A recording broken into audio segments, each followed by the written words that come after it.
Hi everyone, David here.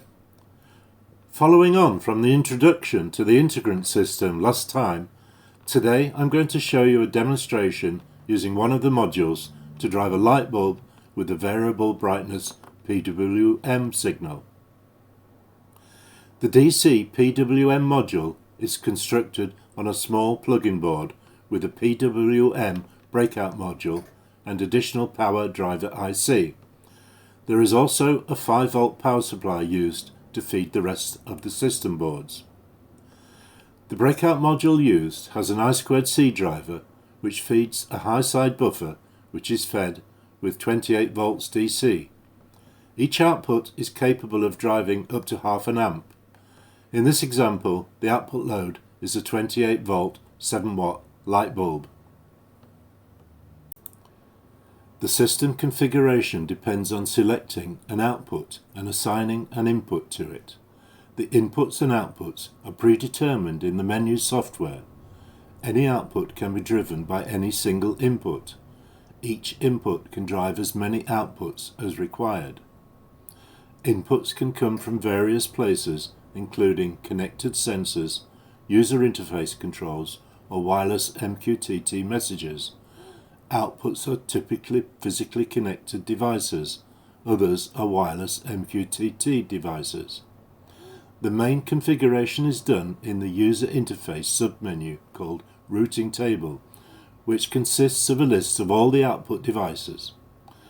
When a device is selected, then the input for that device can be chosen. In this example, I'm selecting the DAC DC3 from the Routing Table output sync list and selecting the rotor encoder as the input source. With the setup complete, the rotary encoder now supplies an adjustable signal to drive the lamp brightness.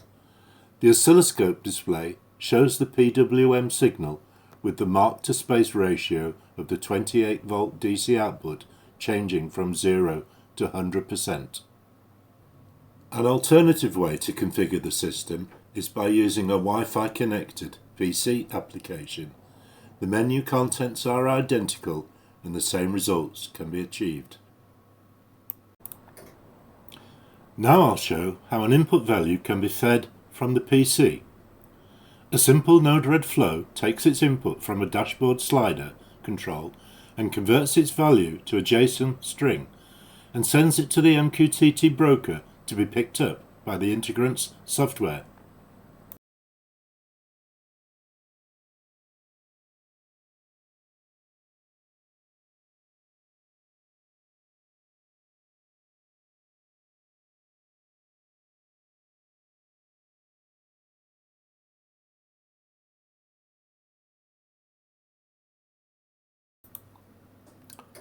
That's all for now.